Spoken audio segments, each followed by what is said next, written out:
निरंजन अलख निरंजन हो अलख निरंजन। गोरक्ष, ह्या भागामध्ये आपल्याकडून एक अत्यंत महत्त्वाचं कार्य करायचं राहून गेलं आहे। त्याला आणखी उशीर करता कामा नये। होय गुरुदेव, माझ्या ध्यानात आहे तुम्ही काय सांगता आहात ते। आपल्याला ह्या भागामध्ये शिवपिंडीची स्थापना करायची आहे, हेच ना? होय, ते अत्यंत आवश्यक कार्य आहे गोरक्ष। कारण लोकांमधला द्वेष आणि लोभ दिवसेंदिवस पराकोटीला जात आहे। त्यांना आपण भक्ती मार्गाकडे नेलं पाहिजे। होय गुरुदेव, तुम्ही म्हणता आहात ते पटतं आहे मला। लोक परमेश्वर प्राप्तीच्या मार्गात असतील तर ते स्वतःही सुखी राहतील आणि इतरांनाही सुखाने जगू देतील। अर्थातच आपण आपलं कार्य करतो आहोतच, आणि त्यासोबत एकाच वेळी अनेक ठिकाणी प्रकट होऊन आपण कार्य करतो आहोत। परंतु तेवढंही पुरेसं नाही गुरुदेव। आता लगेच जी शुभतिथी येणार आहे त्यावेळी आपण शिवपिंडीची प्रतिष्ठापना करूयात।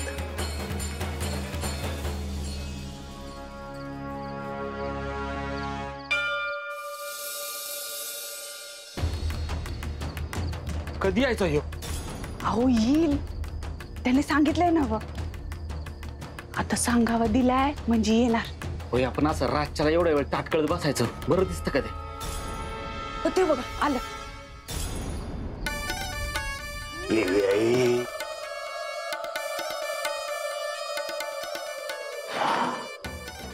कंच घर आहे, हे बघा हे शेजारचं। इथंच आहे नव्हती पोरगी? होय। त्या बघा, तिला माझ्या स्थानापर्यंत घेऊन यायला कंची बी अडचण येऊ नये म्हणून इथं कुकू फुंकतो, मंत्र बी फेकतो, म्हणजे कोणची बी बाधा येणार नाही। आता माग पुढं पाहायचं नाही, देवी आई।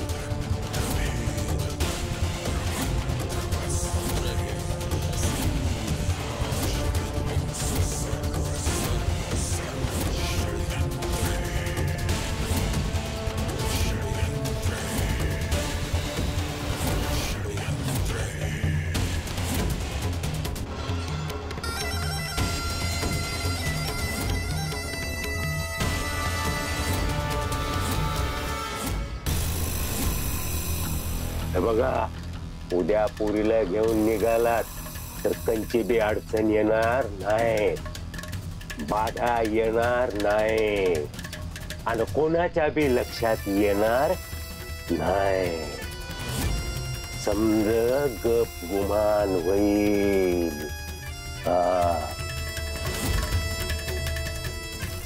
तुम्ही फक्त धाडस करायचं डोक्यात ठेवा। देवी आईला रगात पाहिजे रे, तिला वाट बघत बसली आहे ती तिकडं। आता काम अर्धवट सोडता येणार नाही, नाहीतर तुमच्यापैकी एकाचा जीव जाईल, नाहीतर माझा जीव जाईल। आलं का ध्यानात? नाही नाही, आता काय बी झालं तरी उद्याच्यालाच काम करते म्या। करा, म्या बी वाट बघतोय आणि देवी आई बी वाट बघत बसली आहे तिकडे।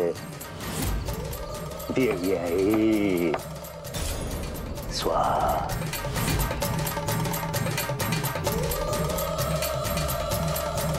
काय ग, काय करायचं? हे बघा, आता ठरवलंय ना व, आता उद्याच्यालाच मी त्या साऊला घेते आणि जाते। तुम्ही या मागाहून, आता जे होईल ते होईल।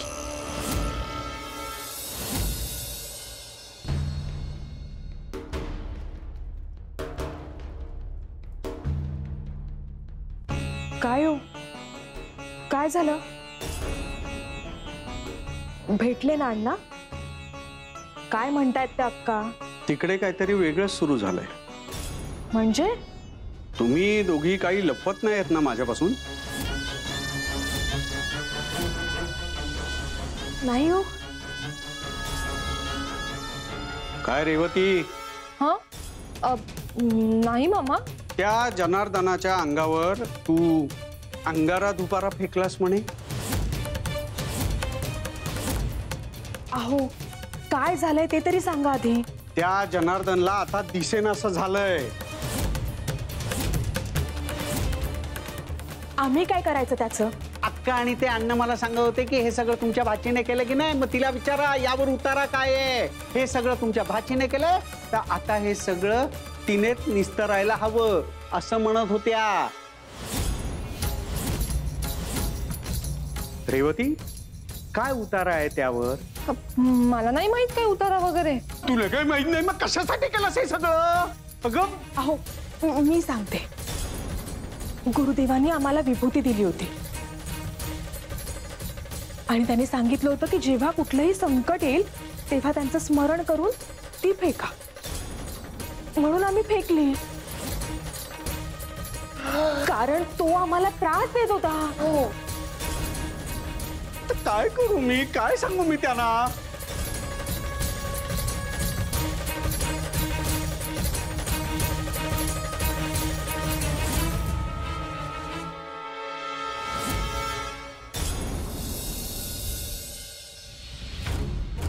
मावशे, अगं ये की इकडे, ये ये. काय करते माझी साऊ? अगं मावशी, मी देवळात गेले होते महादेवाच्या. अगं हो, माहित आहे की मला. पण आपलं काय ठरलं होतं? तुला झोका खेळायचा होता ना ग? हो. सांगितलंस का घरच्यांना? तूच तर बोलली होतीस की कुणाला सांगायचं नाही म्हणून. अगं तुझ्यासाठी मोठा कासरा आणून ठेवलाय झोका बांधायला. खरंच आणलाय का कासरा? होय. मग कुठे आहे तो कासरा? अगं रानात नेऊन ठेवलाय. मोठा झोका बांधलाय तिकडं. तू असा मोठा मोठा झोका घ्यायचा. ठाव आहे का तुला? काय बोलतेस? खरंच तू माझ्यासाठी जाऊन झोका बांधलाय? होय तर. तू येणार म्हणून झोका बांधलाय म्या. मग चल ना लवकर मावशे. जाऊया. पण हे बघ, कुणाला काही बी सांगायचं नाही. आपण एकदम गुपचूप जायचंय. काय? हो. गंगूबाई, काय हो नाना? काय चाललंय गंगूबाई? काय म्हणती साऊ? नाना, लहान पोरांच्या मध्ये काय डोकं घालत बसतो? जा की तुझ्या कामाला. आता चांगलं विचारलं तरी कुठं आहे शिरपा? आहेत की घरात. काय करायचं चौकशी तुला? तसं नाही, म्हणलं काही काम धंदा सुरू झालाय का नाही ते विचारावं म्हणून आलं. ते आमचं आम्ही बघून घेऊ. तू जा मोर.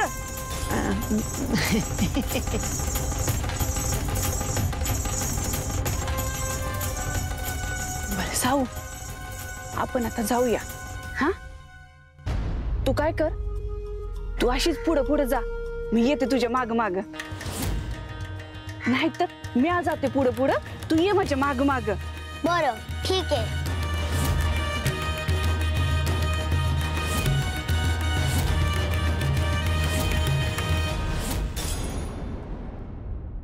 कानिफा,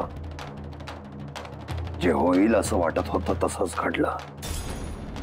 त्या साहू नावाच्या मुलीचा मृत्यूयोग जवळ आलाय.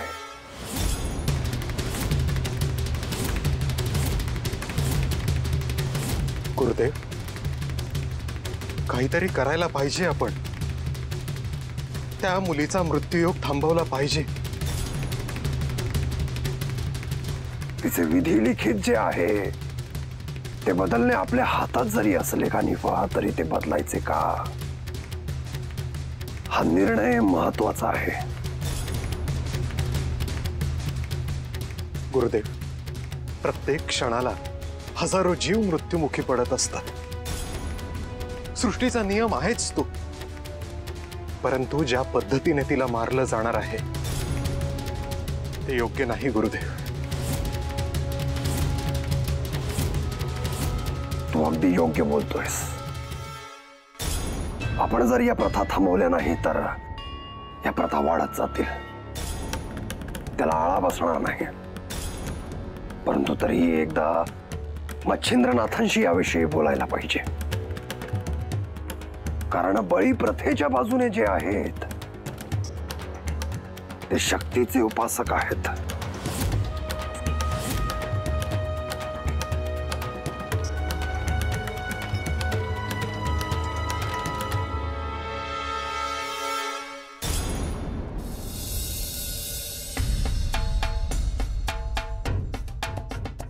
साऊ, साऊ,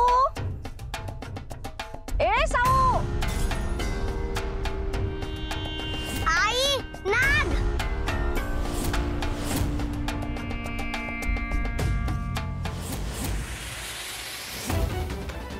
अहो जरा बाहेर येता का?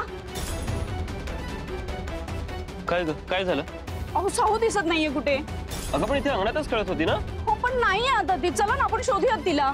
बरं चल लवकर. चला लवकर.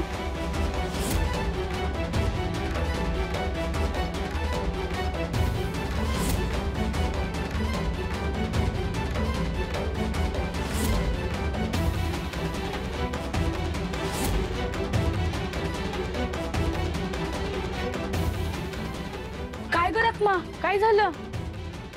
अगं साऊला बघितलंस का कुठे? नाही, मी नाही बघितलं. अगं दारातच खेळत होती ती. आम्ही बाहेर येऊन बघितलं तर दिसे ना कुठे. म्हणून आम्ही बराच वेळ झाला शोधतोय तिला, पण दिसत नाहीये कुठे. बर तुम्ही हुडका, मी आधी जाते तिकडे हुडकते. कुठेतरी असेल ना, मी हुडकते. हा बरोबर. नाना, तुम्ही त्या साऊला बघितलं का? होय, बघितलं की. कुठं? गंगी नाही का, तिच्या संग बोलत बसली होती तिच्या अंगणात. अहो ती तर सापडेना झाली. अगं मग जाऊन विचारायचं ना त्या गंगीला. तुम्ही खरं सांगताय ना? अहो भाई, मी खरंच सांगतोय. बर मग मी मला जाऊन सांगते. वय वय जा. अरे या या या अक्का अण्णा या. नमस्कार. या बसा ना. बसायला आलो नाहीत आम्ही.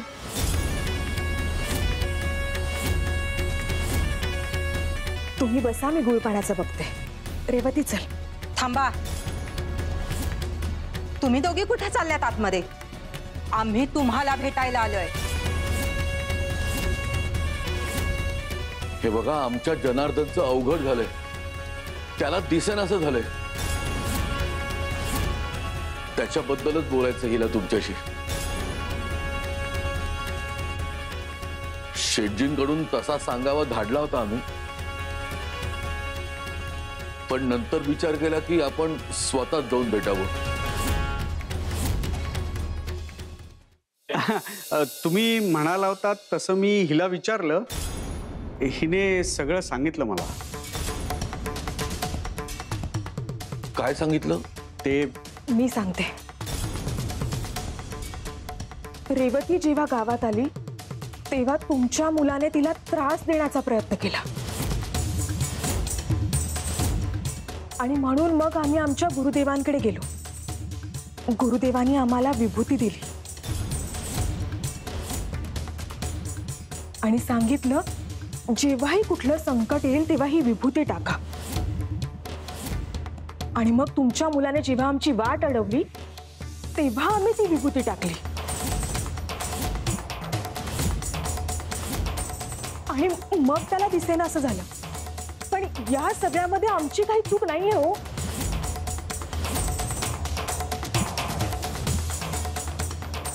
पण यातून मार्ग कसा काढणार?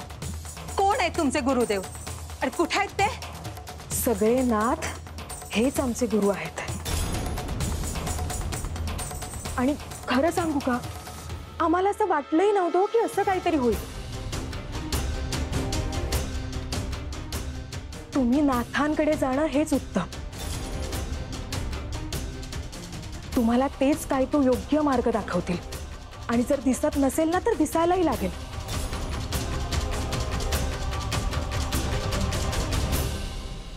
पण याला आम्ही काही नाही करू शकत.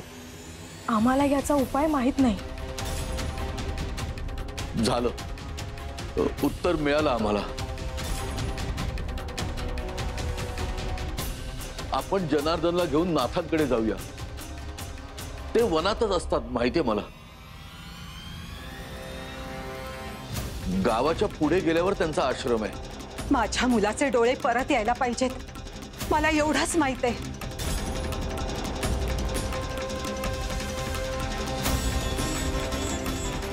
हे बघा, आता उकल झाली ना आपल्याला.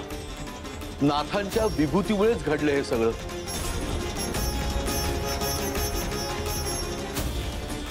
आता काय करायचं ते बघूया आपण. येतो आम्ही.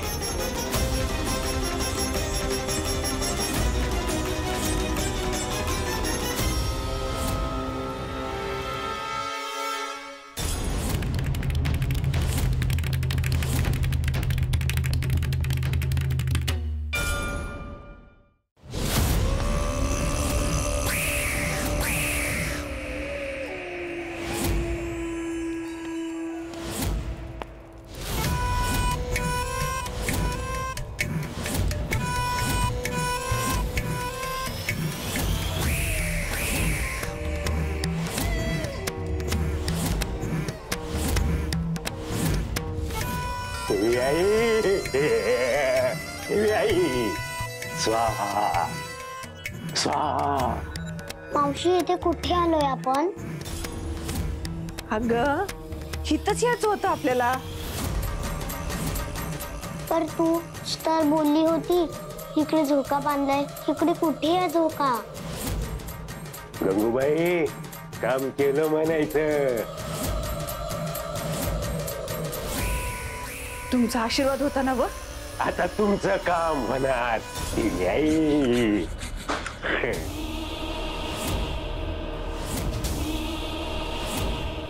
खरं सांगताय? आता देवी आईची कृपा होणार तुमच्यावर. मावशी, मला आता घरी जायचंय. अगं घरी जाऊन काय करणार आहेस? माझी आई शोधत असेल मला. अगं मग मी सांगते की तिला. पण मला नाही थांबायचं इकडे. गंगूबाई, जा, वेळ घालवू नकास. पूजेची तयारी कर. होय. आणि नवऱ्याला घेऊन ये. त्याच्या हातून देवीला नैवेद्य दाखवायचं आहे. देवी आई स्वाहा. होय, मी जाते आणि येते लगेच. मावशी, नको ना जाऊ, मला यायचंय. मावशी, मला नाही थांबायचं इकडे. चल ना घेऊन. मावशी, मावशी, मला यायचंय.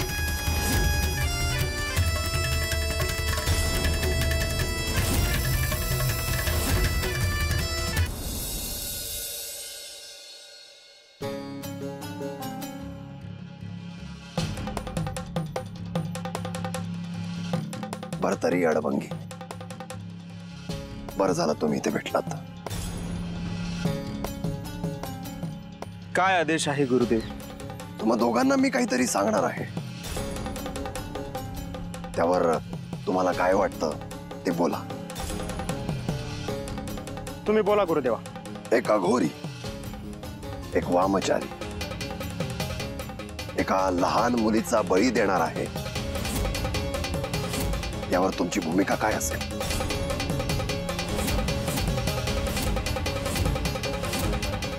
मी विरोध करीन. का? कारण परमशक्तीने जो जीव निर्माण केला आहे त्याला संपवायचा अधिकार कोणालाही नाही.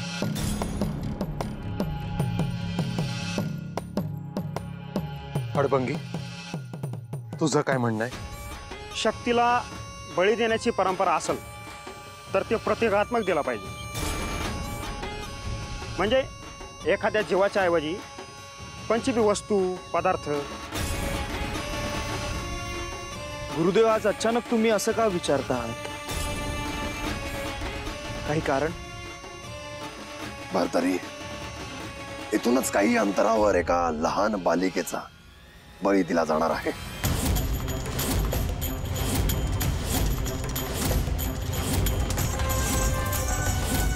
असं असेल तर आपण ते लागलीच थांबवायला पाहिजे.